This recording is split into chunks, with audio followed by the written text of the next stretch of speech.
pode não saber, mas a questão do direito autoral faz parte do seu cotidiano. Ele é o conjunto de normas jurídicas que visam regular a criação e utilização de obras como música, cinema e até artigos científicos. Então, direta ou indiretamente, estamos diariamente em contato com o assunto. Hoje nós recebemos a bacharel em Direito, especialista em Direito Autoral e proprietária de uma gravadora, Ana Cláudia Peixoto. Também o músico Paulo Noronha e a produtora de eventos de uma emissora local, Márcia Moura, que conversam conosco sobre o assunto.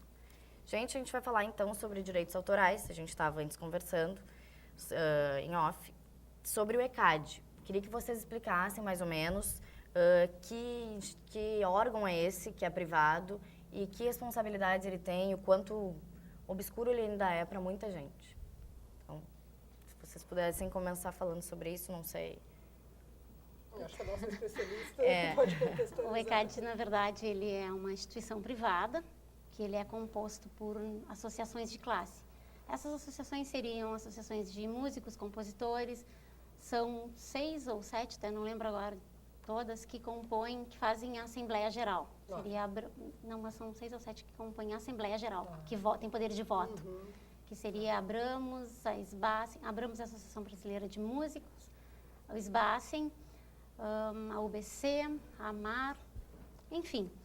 O ECAD, na verdade, é quem faz o recolhimento dos direitos autorais. Ele não repassa, até isso é uma coisa que às vezes muitas pessoas não sabem, ele não faz pagamento para pessoas físicas e nem jurídicas, apenas ele repassa para as associações de classe. Então, para que você possa receber, como vamos dizer, como músico, um exemplo, tu precisa ser associado de uma dessas associações, para que essa associação receba do ECAD e possa repassar para ti. Mas quem faz toda a arrecadação é o ECAD. E como é que se associa enquanto músico, assim?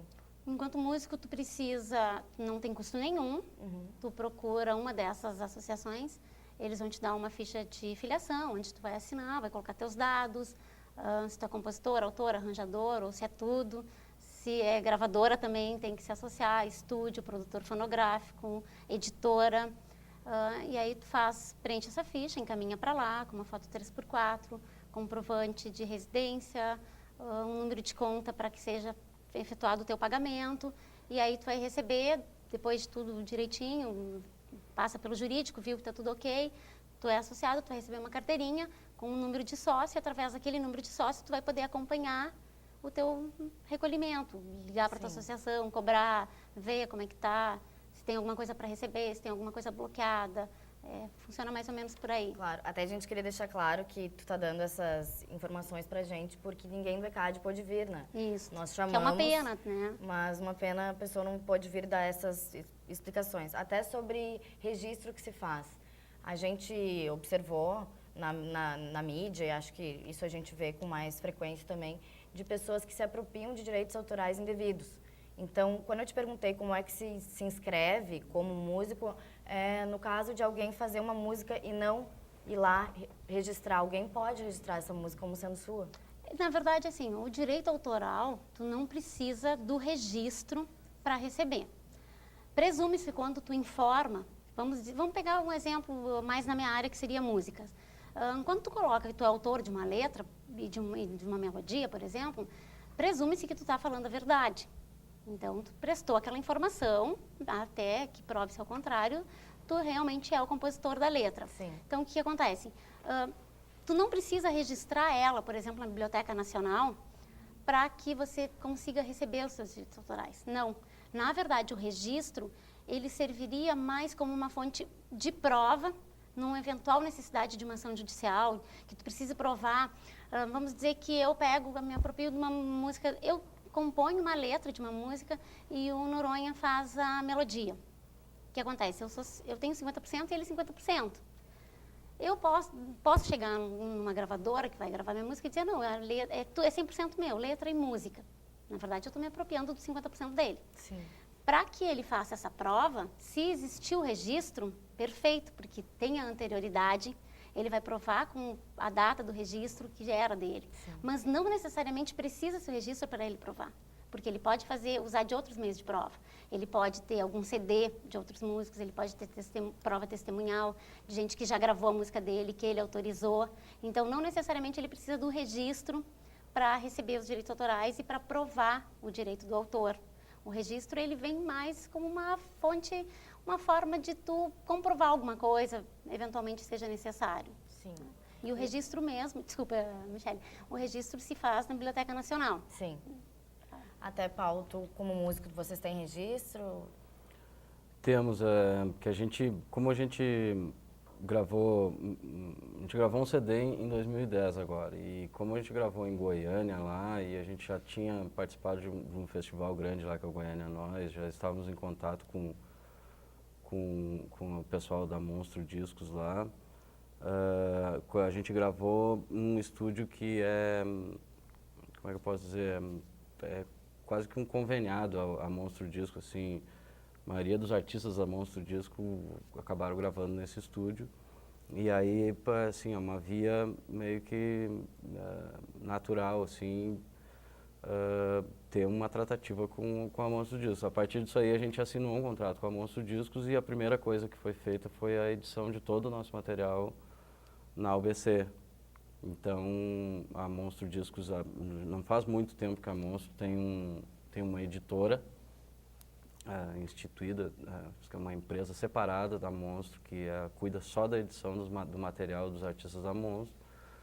E nos pareceu assim bem de fundamento para aquele momento, assim, que a gente estava lançando o disco e tal, que essas explicações que a Ana deu, elas são pertinentíssimas, só que tem uma questão assim que o músico, quando ele ou ele não é totalmente um músico muito experiente, que saiba desse tipo de assunto burocrático que envolve a questão dos direitos autorais, ou ele sabe, e os que sabem acabam usufruindo disso e trabalhando com isso, né? Tendo esse retorno entre aspas, do ECAD. E então nos pareceu bastante, assim, a calhar o fato de editar nosso material. E a gente editou pela UBC daí. E nos filiamos, né, obviamente. E assim, como funciona, por exemplo, vocês que têm registro, a Márcia, que é produtora de eventos, realiza, acho que uma festa, digamos assim, e que vá passar a música de vocês. Como funciona, assim, Márcia? Que valor que tu paga? O quanto isso é transparente ou não? E é revertido para o músico, não é? Pois então, Michele, eu tenho mais ou menos 20 anos trabalhando com eventos e essa relação com o ECAD, sinceramente, eu nunca entendi muito bem como funciona essa questão de cobrança. Ora acontece por metro quadrado, outras vezes é por bilheteria, outras vezes é por custo musical, que agora é um novo método, né? Ou seja, tu tem 20, 30, 50 mil o custo para realizar um evento e X% é do ECAD.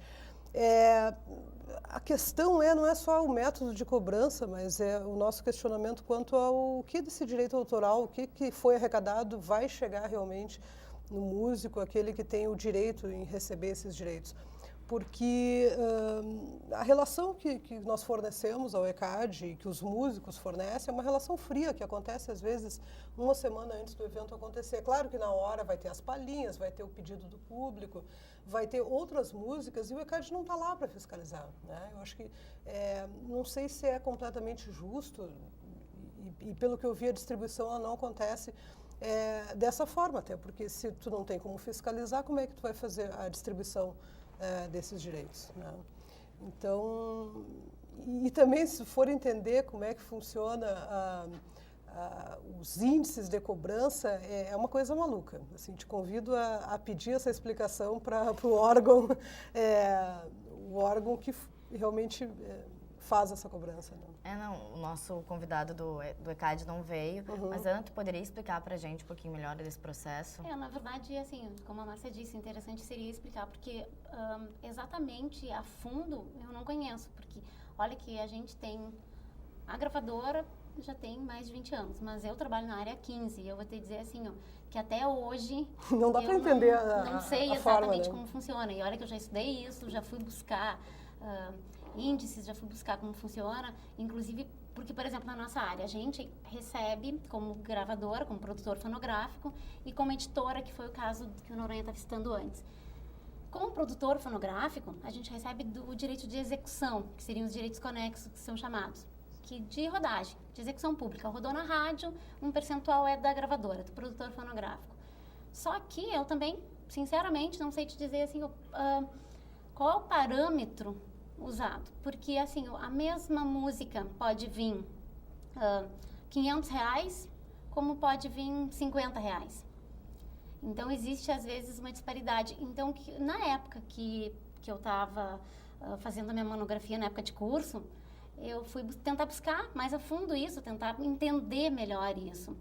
E te confesso que nem o próprio ECAD conseguiu ser totalmente explicável para mim. Tu entende? O que acontece? Eles, na parte de rádio, eles me colocaram que funciona mais ou menos assim. Eles, como não existe ainda a capacidade deles conseguirem fiscalizar todas as rádios para ver o que está rodando, funciona através de planilhas. As rádios fornecem para o ECAD a planilha do mês do que rodou.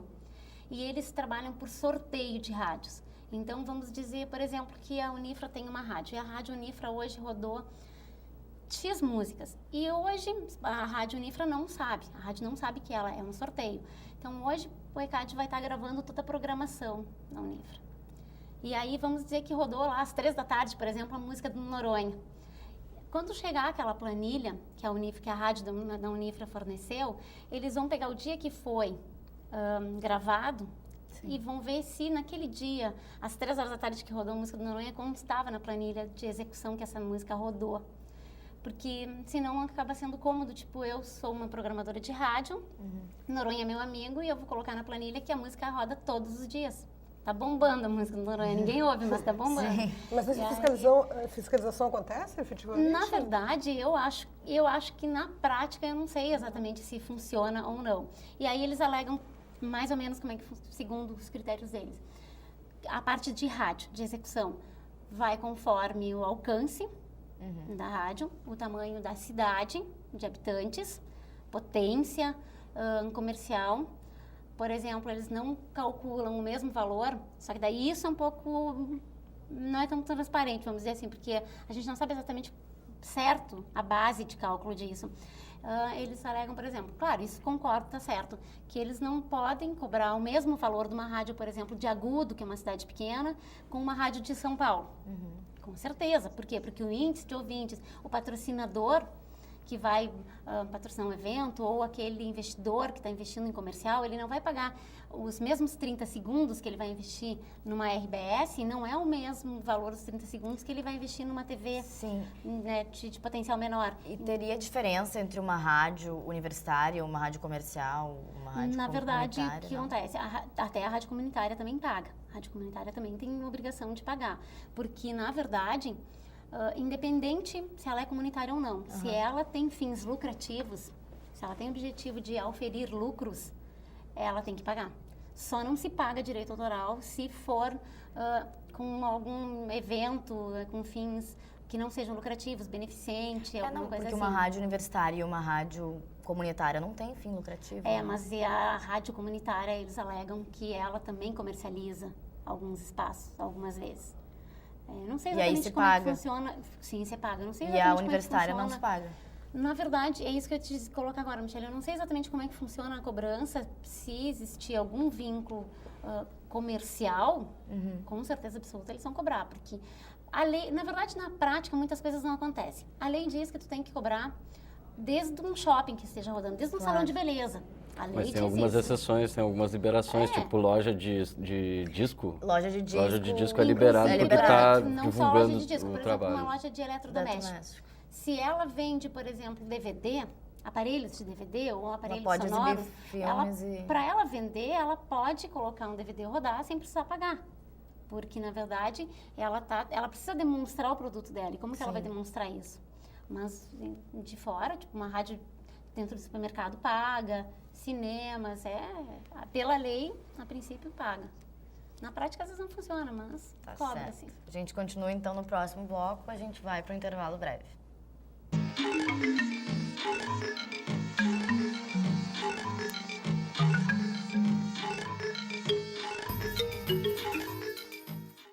Sonho.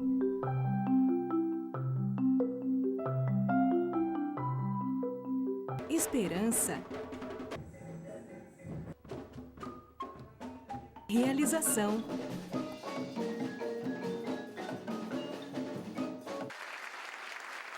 GUICA, promovendo inclusão social através da música, transformando sonhos em realidade.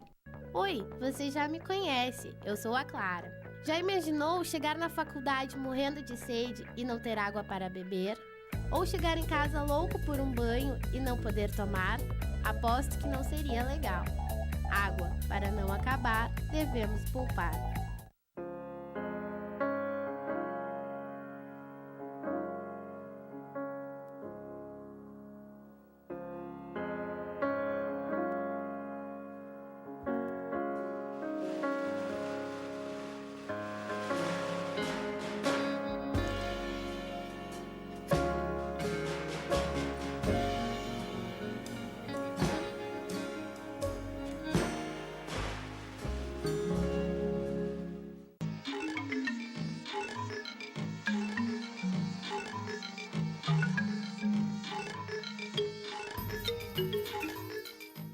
O Contraponto está de volta. Hoje conversamos sobre direitos autorais. Estão conosco a advogada e proprietária de gravadora, Ana Cláudia Peixoto, o músico Paulo Noronha e a coordenadora de eventos de uma emissora de Santa Maria, Márcia Moura.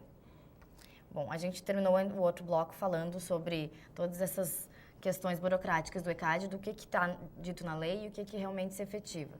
Então, da questão das rádios universitárias e das rádios comerciais, o que realmente acontece? Para quem que se paga? Quem que paga e quem que não paga para o ECAD?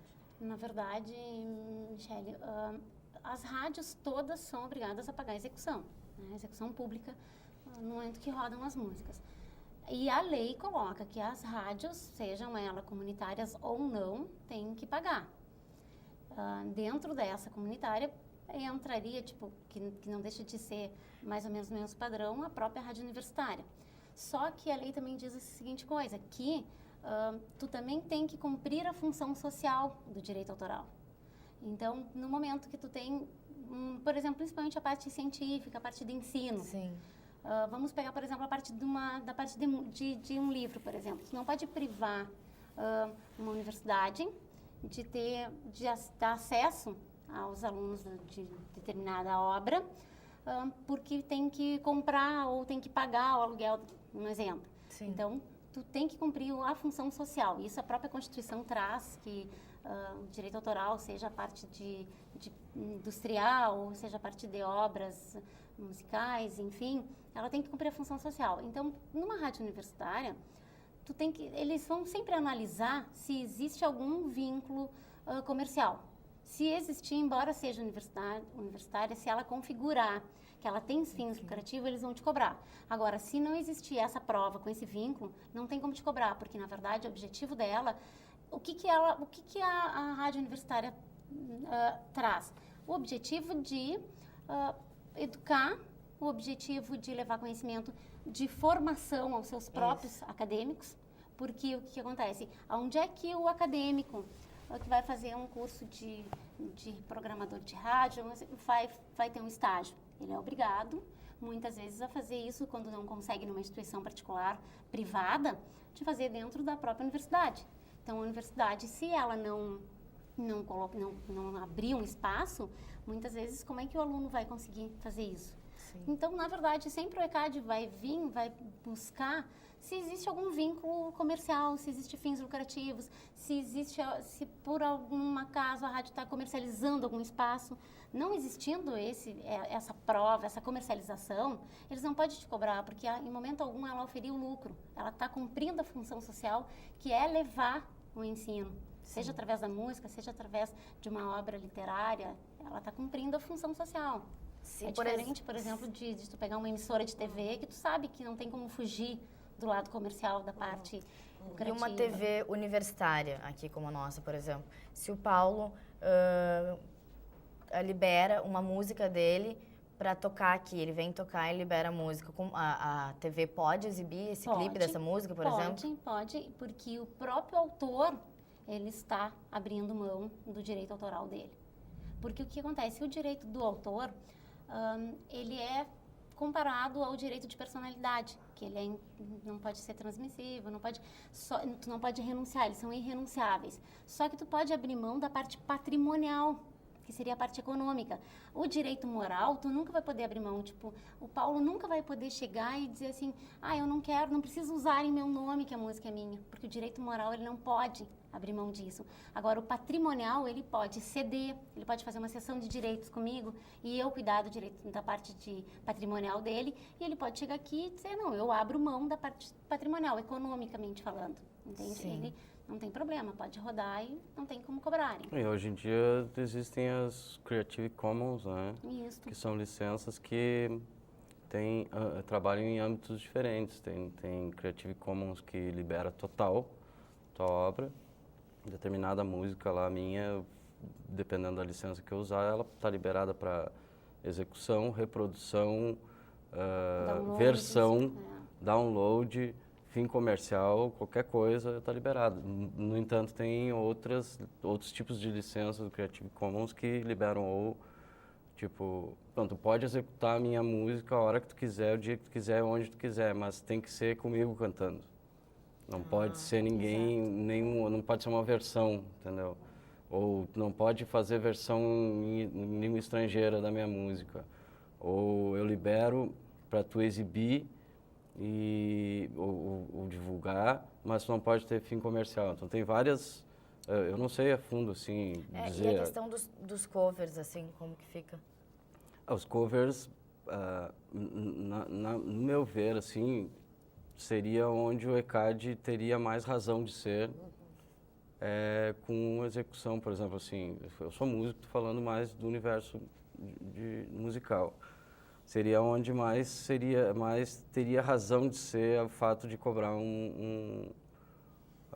uma arrecadação em relação à reprodução ou execução de música, porque tu tá isso que a Ana falou dos direitos de cessão, o direito de criação.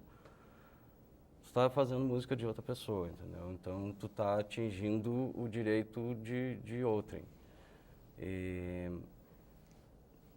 Ao passo que eu acho que é muito nada a ver, não tem fundamento nenhum, por exemplo, o ECAD cobrar de eu executar a minha própria música no Teatro de Santa Maria ou onde quer que seja, entendeu? Eu acho que... Então eu vejo muito assim que o ECAD, um dos grandes problemas do ECAD é que parece que nada se explica, parece que é tudo meio no ar, assim, a coisa, sabe? E assim... Para o cara ter algum retorno do ECAD, tem que ficar muito em cima. Tem que ficar muito em cima. Eu nunca. E eu sempre registrei minhas músicas. Em 2003 eu lancei um disco aqui pela LIC aqui de Santa Maria. Eu fui a Porto Alegre, na Biblioteca Nacional, e registrei todas as músicas. Hoje eu estava lendo na internet que, por exemplo, assim, tem ECAD em tudo que é lugar no mundo. Tem arrecadação de direito autoral. Só que, por exemplo... Na maioria dos outros lugares funciona. O Brasil é o quarto pior em transparência. O Brasil é o quarto pior. E aí, por exemplo, tem só um fator dentro de todo esse universo assim que já te elucida ou te deixa com a pulga atrás da orelha de muita coisa, que é o seguinte, por exemplo, quando tu vai registrar um material teu no Brasil, por exemplo, eu faço uma música, eu vou lá e levo a letra da música com a cifrinha ali do Lá menor, do Sol, assino embaixo, está registrada a minha música. E isso é uma obra. Então, em qualquer outro lugar do mundo, se tu for registrar uma música, tu tem que levar o áudio junto. Pois é, tu pode simplesmente registrar uma obra que já existe e que não tenha registro, que é o que está se falando agora. Aconteceu essa semana passada agora, que descobriram aí, lá uma maracutaia de um cara que se diz autor de várias trilhas de trilhas. cinema, e o cara ganhou 130 mil em 2 anos, assim, sem fazer nada e sem ser um autor ano, das coisas. Só em 2010. Ele ganhou, foi Fora os um outros catatal de dinheiro, assim. Então, 130 mil, como que tu vai exigir, sabe, se torna bastante difícil, assim, às vezes o músico tem um monte de atividade essa para poder tocar o seu trabalho musical em frente e, pô, não tem tempo de ficar ali num trabalho de fiscalização intenso para poder ganhar ali, às vezes, centavos, entendeu? Sim, mas tu, músico, assim, tu fala muito pela questão, talvez, de rádio, porque com a internet, eu sei que a banda de vocês divulga muito download. Claro. Acho que isso faz parte da divulgação. Não sei como que é essa relação da tem um internet. outro lado, assim, Michele, que eu preciso falar aqui enquanto músico, que é o seguinte, existem dois módulos, assim. Um é o que já está instituído, que é o que a gente vive há anos aí, que é da indústria, né? E tem um novo modus operandi, digamos assim, hoje em dia no Brasil, que é o Fora do Eixo, que é que está tentando implantar um novo sistema de gestão cultural no país. Esse novo padrão, ele está acompanhado, assim, ele vem acompanhado de um monte de coisa que está ligado com o público, com, assim, questionamento, sabe? Tipo, vou sair daqui, vou ir tocar em Belém do Pará e, pô, preciso de 10 mil para ir lá, porque é longe pra caramba, eu tenho que fazer 1000 coisas para, né? Só que daí você vai tocar lá em Belém do Pará e vai ter 5 pessoas te vendo, entendeu? Então o laço está muito na questão de público. E aí acontece um fenômeno que é o seguinte, como tem a internet que abriu tudo agora, tem muito artista no país, tem muito artista emergente, tem muito artista que é pequeno e que, dependendo do trabalho, se for bem feito, assim, de uma forma organizada, profissional, mesmo de internet, e aí a gente pode citar Malu Magalhães entrou pela internet, Vanguard entrou pela internet, são artistas que alcançam, né, uma certa visibilidade e tal, só que tem muito artista que prefere, assim, cara, eu prefiro não quero saber nem da direita, eu quero que as pessoas escutem a minha música, entendeu? Então, essa questão do direito autoral, de receber por isso ou por aquilo, está muito mais ligada, eu acho, a artistas que já estão instituídos e que já vêm do modelo antigo. Se você pegar um Metallica, por exemplo, é óbvio que o Metallica vai querer receber seus direitos autorais, porque os caras vendem milhões de discos, entendeu? A minha banda vende 1000 discos em um ano, entendeu? Depois de muito trabalhar e muito fazer show, vender disco em show. Então, eu acho que isso atrapalha um pouco do artista que está surgindo e que está nesse novo modelo de cultural, digamos assim, de ir atrás, cobrar e ver o que está acontecendo, não. Então, tem uns que vão, tem uns que não vão. Eu não sei, Noronha, né? se tu, desculpa te cortar, mas eu não sei se tu concorda comigo, eu tenho um pensamento a respeito disso, que, tipo, antes da internet, a maioria que conseguiam estourar a nível de Brasil tinha que ter muito dinheiro para ti se investir. Sim. Então, para ti, por exemplo, tocar num programa de TV, tu tinha que ter muita grana para bancar isso. Uhum. E a internet possibilitou de tu conseguir levar para toda a ponta pessoas que têm um talento enorme e que não eram reconhecidos muitas vezes. Só que daí o que acontece? Tem aquele peso, eu não sei como, não estou falando como música, mas como música eu acho que eu pensaria assim, às vezes eu prefiro abrir mão de receber o meu direito autoral, mas me fazer conhecido, do que eu ir, como tu colocaste, tocar em Belém do Pará para 5 pessoas. Claro. No momento que eu começo a divulgar pela internet, eu vou chegar lá e não vai ter 5 pessoas, porque se eu divulguei lá, um passou para outro, vai ter 500. Exatamente. E o que acontece? Eu vejo que, talvez, não sei se esteja correto, se esteja certa, mas eu vejo que, justamente em função da entidade de classe que mais deveria apoiar um músico, que é o ECAD, falta esse apoio. Então, Certamente. se existisse esse respaldo por trás, se o ECAD brigasse pelo músico mesmo, eu tenho certeza que o músico ia botar em primeiro lugar o seu direito de autor. Só que ele acaba abrindo mão porque, na verdade, ele não é tão valorizado na prática. Claro. Se tu recebesse realmente certinho, porque o que acontece, até uma coisa que eu, na época, coloquei na minha monografia, que eu dedicava ela aos músicos que eu considerava uns heróis, os pequenos músicos que batalham, porque não é fácil, porque se tu dependesse de receber o teu direito de execução... Tu termina de contar pra gente no próximo intervalo. A gente já volta, a gente vai fazer um intervalo breve e a Ana segue falando sobre a monografia dela.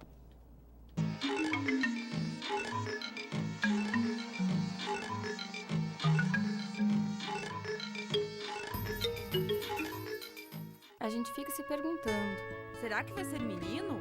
Ou será que vai ser menina? Quando o que realmente importa é saber se o bebê vai nascer saudável.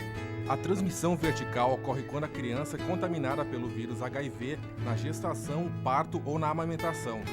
O Lar Acalanto auxilia gestantes portadoras do HIV/AIDS e precisa da sua ajuda. Lar Acalanto em você, gerando esperança.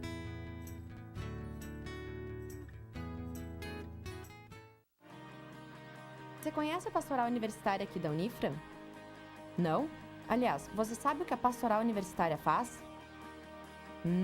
Tudo bem. Então se liga aí.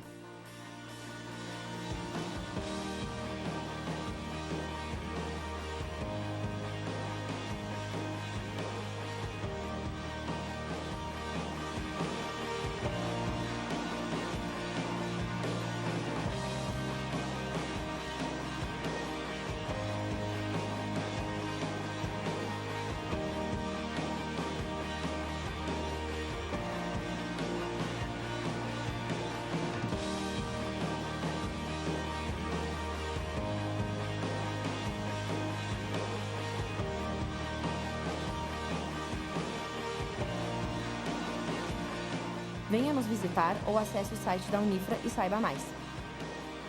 Pastoral Universitária, sua formação espiritual e acadêmica.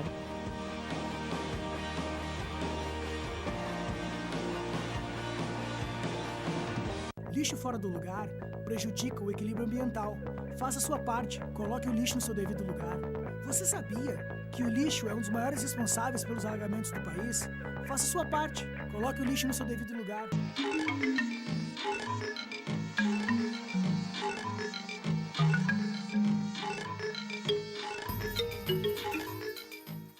O Contraponto está de volta, estão conosco conversando sobre direito autoral, a bacharel em Direito e proprietária de uma gravadora, Ana Cláudia Peixoto, o músico Paulo Noronha e a produtora de eventos de uma emissora local, Márcia Moura. A gente terminou o bloco anterior, Ana, contigo falando sobre a tua monografia. Na verdade, Michele, não é assim a questão da monografia, mas que eu estava colocando para o Paulo, que eu acho que falta um respeito, porque o que acontece? Por que o ECAD foi criado e instituído? Ele foi criado justamente para defender os artistas. E eu vejo na prática que eu acho que o menos que é defendido realmente é o artista. Porque a preocupação virou muito econômica e pouco aquela coisa cultural. Ele se preocupa muito em ir lá cobrar, em receber, agora ele não se preocupa ele se preocupa que o Paulo está tocando em tal lugar e tem que ir lá cobrar. Agora ele não se preocupa de retornar, se retornou aquilo para o Paulo, se o Paulo recebeu. Isso eu acho que falta um respaldo muito grande. Eu queria te fazer uma pergunta, Márcia. Tu como produtora, já aconteceu, ou como é, quando o ECAD inviabiliza algum evento, digamos assim, pelo valor ser tão alto, tu deixar de realizar algum evento que, por exemplo, vai tocar uma música do Paulo e que vai divulgar a banda dele, no sentido que a Ana falou, de ter esse retorno para o músico. Isso aconteceu? Como é que... Não, inviabilizar na verdade não, mas é uma distorção muito grande. Tem cachês de ECAD solicitados que são 3 vezes maior do que os próprios músicos que vão estar tocando num local ao ar livre. Uma coisa assim que, claro, eles estão se utilizando de obras, estão executando obras de outros, né, mas são os principais artistas naquele momento. O direito está sendo pago de qualquer forma. Mas realmente encarece, né? E também tem diferenças. Um local fechado é um tipo de cobrança, um local aberto é um tipo de cobrança. Como a Ana falou, eventos sociais, existe a possibilidade da isenção da taxa. Na maioria das vezes, esse é um processo muito complicado, né? Sempre tem lá um fundo de... bom, não é social, mas tem um patrocinador que pagou uma pequena parte de alguma coisa, então já existe aí um motivo de cobrança. Sempre tem um vínculo de cobrança. É difícil também liberar direitos autorais de quem executa, dos próprios que estão executando. A burocracia é muito grande, porque às vezes o músico, o cantor, ele é uma parte daquela obra, o arranjador é outra, aquela outra pessoa não assinou o documento, enfim, é bem complicado. A gente está vendo que é tão burocrático, assim, o Paulo já falou mais ou menos. Burocrático e obscuro. De uma nova maneira de se produzir cultura e de se expandir, digamos assim, no Fórum Nacional de Música e Direito Autoral, acho que de 2005, não lembro, levantou-se essa questão de criar um órgão público, né? Que a entidade é privada. E aí, não sei, na opinião de vocês, assim, que ferramentas que seriam ideais para se conduzir a cultura no sentido de direito autoral e liberação de direito autoral? Eu posso dar uma opinião? Claro, eu acho que, eu não conheço a fundo o ECAD, mas tem músicos, tem arranjadores, tem profissionais da área dirigindo o ECAD, ou tem advogados tem bastante advogados. Né? Os advogados estão lá, agora, e os músicos que são os principais interessados e que têm a sensibilidade e a necessidade de atender essa classe, eu acho que essas pessoas não estão envolvidas, né? É que nem tem um político que não gosta de gente. Que tipo de política ele vai fazer? Né? E o que a gente muito vê por aí.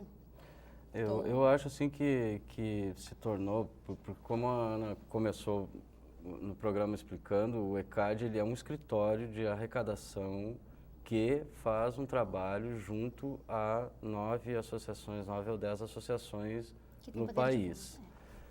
Então, eu não sei situar assim, onde que está o problema, se está no próprio ECAD, se está nas associações, porque assim, eu já conversei com gente aqui da maior importância cultural aqui em Santa Maria, que me confessionou algumas coisas em relação ao ECAD, que foram confessadas a ela, e aí quando ela propôs para a pessoa que falou isso para ela, um direito em relação a como funcionam percentuais, como que funciona isso, como que tu pode buscar o teu direito assim assado, ela propôs que essa pessoa fizesse um painel na cidade e fossem convidados agentes culturais da cidade, artistas e tal, o meio cultural em como um todo, para elucidar essas coisas, assim, sabe? Esses meandros que ninguém sabe como que funciona ou da onde sai, para onde vão.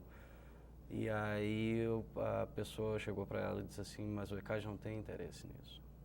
Lógico. Sabe? Porque no momento que tu elucidar isso, o cara que toca, que vai ali e grava um disco em casa, sei lá, toda e qualquer pessoa vai lá e vai pedir seu direito, entendeu? Que faça algum tipo de trabalho cultural, musical, artístico. E, então, além disso, eu acho que a estrutura toda é falha, porque, como eu falei antes ali, tem problemas na hora de tu registrar uma música, tem problemas na hora de tu reivindicar teus direitos. E, assim, eu acho que eu li hoje na internet o seguinte, que como eu falei antes, é uma questão de interesse, virou um jogo de interesse. Tudo que é jogo de interesse, ele demora muito para se resolver, porque entra interesse político, interesse econômico, interesse filosófico, ou que seja ético dentro da discussão. E dizem que está sendo feito um trabalho de criação de um órgão federal que vai fiscalizar o ECAD. Na verdade, existe um projeto até para alteração da Lei 9.610 de 98, que é a LDA, Lei de E aí, obviamente, vai ter gente que vai fazer assim, legal, e vai ter gente que vai dizer, pô, mais uma coisa... Estava bem evoluído o negócio, e para te ter uma ideia, houve uma mobilização tão grande que até nem ouvi falar. Houve assinaturas, houve abaixo-assinado para que não se crie esse órgão. Eu sei porque a gente recebeu da Abramos pedido para a gente entrar na luta contra a criação do órgão. E eu disse, nossa, mandaram para a pessoa errada. É bem o contrário. E aí eu acho que é muito válido, realmente, porque até a lei é de 98. De 98 para cá, evoluiu muito. A internet a tecnologia... O que mudou muita coisa então, é a internet nesse tempo. De celular, download, é muita coisa que evoluiu. YouTube. E que a própria lei já está desatualizada. É de 98, não seria uma lei antiga, mas já está desatualizada em função dos meios de comunicação. E esse órgão, eu vou te dizer assim, que eu acho que é uma coisa importantíssima a ser criada, porque eu vejo assim, se tu tem uma empresa privada, vamos colocar, por exemplo, no nosso estúdio lá, eu tenho um sócio. Eu cobro meu sócio. Um acaba fiscalizando o outro. Acaba existindo essa fiscalização. Existe... Agora, uma coisa... Tu imagina assim, o ECAD envolve milhões de pessoas. Tu trabalha com a vida financeira de quanta gente? E aí não existe alguém que te fiscalize, que te cobre, que tu preste realmente uma conta limpa, aberta, transparente. E eu acho assim, no momento que tu se opõe a uma criação, é porque alguma coisa tem. Porque é aquele ditado, quem não deve não teme, né? Então, por que tu ser contra se tu sabe que tu está agindo corretamente? Se tu está agindo de forma correta, nada mais do que deixar fazer fiscalizar. e mostrar realmente, né? Agora, uma coisa, Michele, que eu acho importante, que eu sinto, a questão que ele estava falando do painel, eu sinto bastante aqui no Rio Grande do Sul que a gente ainda é muito atrasado nessa área. Se tu pega músicos de Rio, São Paulo, por exemplo, eles estão, para te ter uma ideia, assim, tenho uma menina que é minha colega na Fundação Getúlio Vargas da pós, da especialização, que ela cuida de uma produtora, que ela administra só os direitos do Alexandre Pires. Ele tem uma produtora específica para estar cobrando a associação de classe dele lá, para estar cobrando os direitos autorais dele de execução, de rodagem. Então, para te ver o tanto quanto eles dão importância para isso. E nós, infelizmente, graças a Deus, de uns 5 anos para cá, mudou bastante isso. Eu digo porque a gente tem acesso a muitos músicos, mas a gente, assim, eu vou te dizer que há um tempo atrás, de 100% das pessoas que passavam por dentro do estúdio, 90% nem sabiam que precisavam ser. Foi muito o que o Paulo falou, né? No sentido dos artistas menores. E é isso que eu acho que falta uma mais mobilização, recentes. falta uma divulgação, como agora, por exemplo, tu convidaste o pessoal do ECAD como representante para vir, né? Ele não pôde vir. Eu digo assim, falta essa abertura do ECAD com o músico. Afinal de contas, ele presta serviço para quem? Para o músico, para o autor, para o compositor, para o artista, para o autor. Então, ele não faz mais do que a obrigação de prestar esse serviço de esclarecimento. Né? Eu concordo contigo, Anne, mas eu acho assim que eu concordo contigo quando tu diz que acha importante que tenha um órgão fiscalizador em relação ao ECAD e tal, mas eu acho que se não for um órgão onde estejam presentes agentes culturais de peso e de idoneidade comprovada, de histórico comprovado, para poder ter voz dentro e tornar isso um negócio transparente, um negócio horizontal. E bem mais cultural do que burocrático, né? Porque a gente só falou. Vai se tornar aquele negócio, vai se criar mais um órgão federal político cheio de interesses. Que já teve o Conselho Nacional. Vai ser um ECAD do ECAD, entendeu? Então, aí não capaz tem... de piorar. Para esse lado, eu acho assim que é bem capaz de piorar, sabe? Agora, se for criado um órgão onde... É mais ou menos como comparar assim, a lei de incentivo à cultura estadual ou municipal e fundo de cultura. São duas coisas completamente diferentes, que o fundo de cultura, se tu for ver lá no final dos acontecimentos lá, ele vai ser muito mais transparente, muito menos burocrático, muito mais reto do que uma lei de incentivo, que a gente sabe que as nossas leis de incentivo, apesar, eu não estou fazendo uma reclamação aqui, eu sou muito contemplado com a LIC municipal nossa. Mas é muito burocrática, né? Mas ela tem vários entraves, assim, e muitas vezes, sei lá... Acaba inviabilizando até a captação que tu vai fazer, entendeu? Então, eu acho que se for criado um órgão nesse formato, eu acho que é super válido, assim. Agora, criar mais um órgão para aumentar a burocracia e falcatruísmo no país, não tem porquê, deixa assim. Tá. Nosso programa está chegando ao fim, eu agradeço a presença dos nossos convidados, nós ficamos por aqui. Tchau, tchau.